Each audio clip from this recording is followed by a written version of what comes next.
बिस्मिल्लाहिर्रहमानिर्रहीम। अस्सलाम वालेकुम। हार्वर्ड एकेडमी की तरफ से आपको खुशामदीद कहते हैं। सेशन हमारा फिफ्थ चल रहा था। पार्ट वन में हमने डिस्कस किया था इन डिटेल के कन्फ्लिक्ट की सिचुएशन में आपको असेस करना क्या मानी रखता है और आपको किस तरीके से असेस किया जा सकता है। दो उसके जो एरियाज़ थे हमने उनको कवर किया था।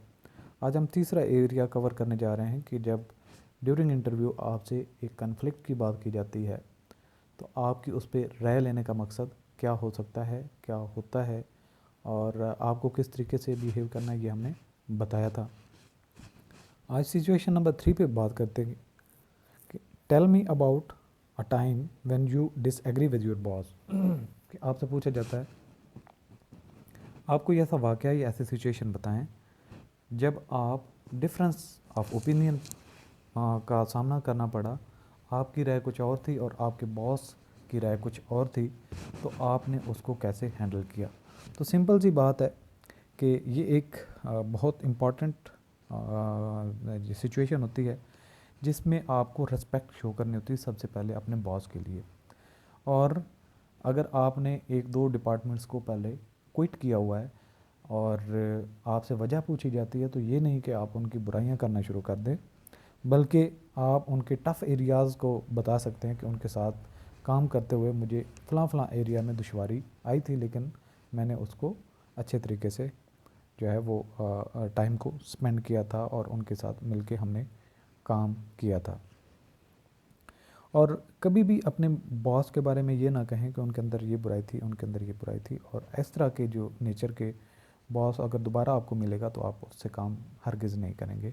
ये आपका क्लियर नहीं होना चाहिए, बल्कि आप उसको पॉजिटिव इन्वायरमेंट लेके आने की कोशिश करें और ये एग्री करें कि हाँ उनके साथ मुझे प्रॉब्लम्स आए और सिचुएशन डिफरेंट भी थी, डिफ़िकल्ट भी थी और उसमें हैंडल करना पड़ा मुझे मामलात।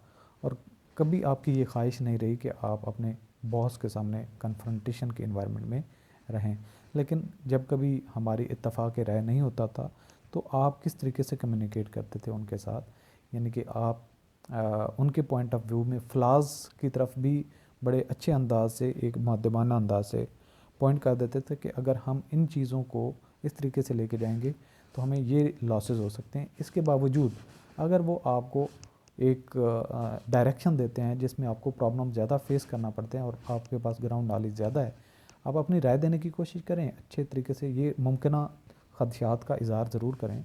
लेकिन अगर फिर भी वो इंसिस्ट रहें कि आप के साथ उन्होंने ये डिसीजन लिया था, आपने वो किया था, लेकिन अल्टीमेटली आपने फिर उनके साथ स्ट्रेटजी जो है वो चेंज भी की या उसमें मॉडिफिकेशन की, तो कोलैबोरेट आपस में किया, लेकिन जो उनकी एक रॉन्ग डायरेक्शन थी जिसमें आपको प्रॉब्लम भी आए, लॉसेस होने के चांसेस भी थे, लेकिन इसके बावजूद आपने उनके साथ कोलैबोरेट करके उस सिचुएशन पे ओवरकम किया, आपने लॉसेस से डिपार्टमेंट को बचाया या फिर वो कन्फ्लिक्ट आहिस्ता से ख़त्म हो गया, या जो पॉइंट ऑफ डिफरेंस था उस पर हमने ओवरकम कर लिया था। तो बड़े अच्छे अंदाज में आपने ये सिचुएशन जो है वो कवर करनी है। क्वेश्चन नंबर 4 जो हो सकता है, या सिचुएशन जो, इनफैक्ट ये क्वेश्चन नहीं है, ये सिचुएशन है, how do you deal with difference of opinion when working on a team.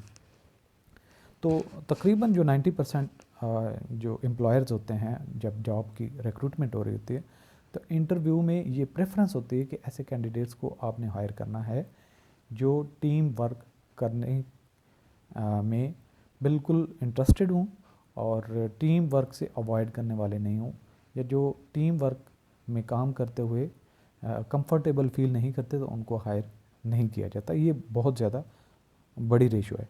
लेकिन आपको एक चीज़ से इत्तेफाक करना होगा कि टीम वर्क में आपको डाइवर्स ओपिनियन मिलती हैं। जितनी किस्म के लोग होंगे उतनी ही आपको ओपिनियंस आएंगी या एडिशनल पॉइंट्स आपको मिलेंगे जो लर्निंग में हर एक दूसरे से डिफरेंट होगा। अगर एक ही पॉइंट है, आप एज ए बॉस काम कर रहे हैं, आप कहते हैं तो वो सारे यस कहते हैं कि इस पर कोई भी जो है वो किसी को डिफरेंस नहीं है, तो उस डिसीजन में, उस सॉल्यूशन में आपको प्रॉब्लम्स आएंगे। लेकिन यूँ ही अगर कोई आप ब्रेन स्टॉर्मिंग करते हैं, एक सिचुएशन को पुट करते हैं, हर एक की राय लेते हैं और उस पर डिस्कशन होती है, तो कई सारे पहलू ऐसे होते हैं जिनके बारे में आप पहले प्लान नहीं कर पाते। तो इस तरह की सिचुएशन के बाद आप अच्छे तरीके से प्लान कर सकते हैं। तो डिफरेंस ऑफ ओपिनियन होना कोई अचंभे की बात नहीं है। आप बताएं और एग्री करें कि जो टीम वर्क के दौरान या टीम वर्क जब आप कर रहे होते हैं तो डिफरेंस ऑफ ओपिनियन होता है। जो जिस तरह का लेवल ऑफ थिंकिंग होगा, जो जिस तरह के बैकग्राउंड से आया होगा, वो उसको उस लेंस से देखते हुए सिचुएशन को बताएगा। तो आपने उनके साथ डिस्कशन के बाद एक ऐसा वे फॉरवर्ड करना होता है जो बेहतरीन हो और हर एक की रिजर्वेशन उसमें ख़त्म हो जाए, और वही बेहतर रास्ता होता है जिसमें रिस्क कम से कम होता है फेल होने का, नाकाम होने का, लॉसेस का। तो आप ये सिचुएशन बताएं कि आप जब कभी टीम वर्क करते हैं या आपको एक लीडिंग रोल दिया जाता है तो आप डिफरेंस ऑफ ओपिनियन को अप्रिशिएट करते हैं और हर एक का पॉइंट ऑफ व्यू लेते हैं और उसके फीडबैक को कदर करते हैं, और जो आप सोल्यूशन या एक डिसीजन ले रहे होते हैं उनको कंसीडर करते हैं। तो ये एक बेहतरीन आपके लिए पोजीशन होगी।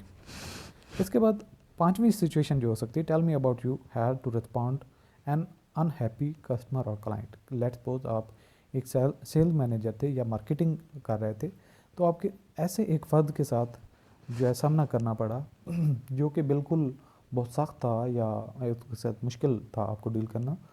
तो ये बात यहाँ पे आप याद रखें कि आपका एम्प्लॉयर आपकी वैल्यू करता है, आपको मानता है कि आप काबिल हैं, लेकिन आपकी काबिलियत यहाँ पे साबित करने का ये बेहतरीन मौका होता है कि आप ऑर्गेनाइजेशन को फ़ायदा पहुँचाएँ।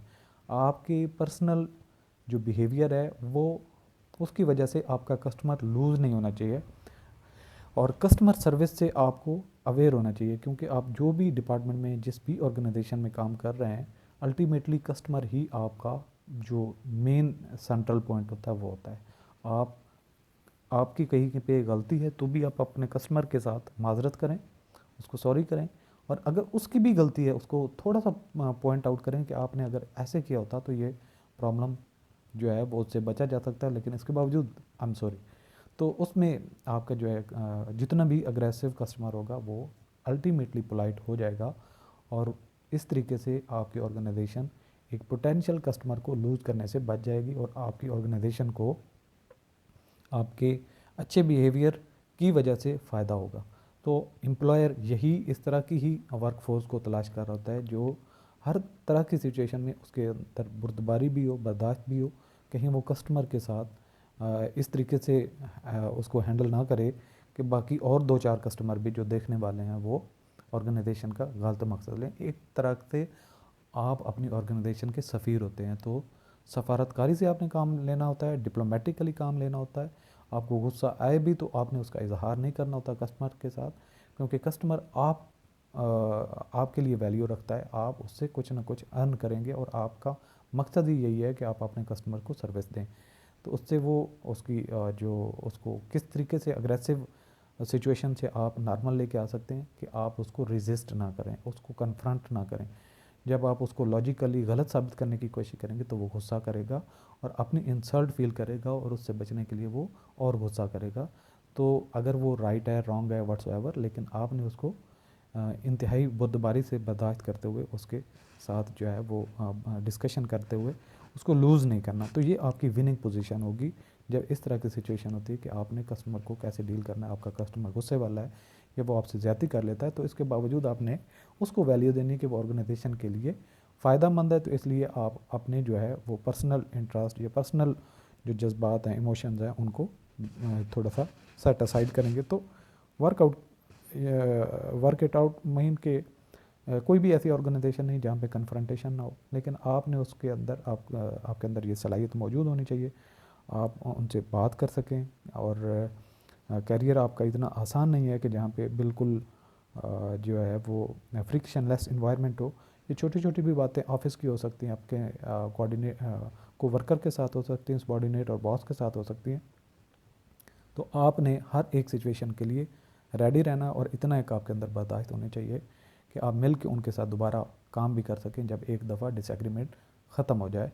और डिसएग्रीमेंट ख़त्म करने में भी आपका पॉजिटिव रोल होना चाहिए, और अल्टीमेटली ऑर्गेनाइजेशन का एक इन्वायरमेंट अच्छा बनाने के लिए आपका एक्टिव रोल होना चाहिए। तो ये बेहतरीन पोजीशन होगी इस पूरे सिनेरियो में। तो आप अगर हमारा पूरा कोर्स ज्वाइन करना चाहते हैं ये इंटरव्यू के लिए, इंटरव्यू किसी भी किस्म का हो, किसी भी लेवल का हो, तो आपके लिए ये कोर्स जो है मुफीद है।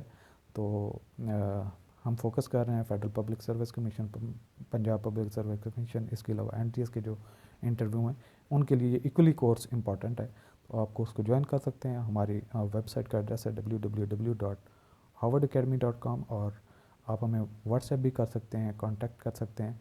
बाकी भी इसके जो एंसिलरी कोर्सेज़ हैं, ये तो इंपॉर्टेंट क्वेश्चंस का एरिया है, बाकी जितने इस्लामिक स्टडी है, पाक अफेयर, करंट अफेयर और इस तरीके से जो बेसिक लेवल का जो नॉलेज आपके लिए रिक्वायर्ड होता है वो सारे के सारा इसमें हम कवर कर रहे हैं। आप हमें व्हाट्सएप करके मज़ीद भी गाइडलाइन हासिल कर सकते हैं। Thanks for watching. खुदा हाफिज़।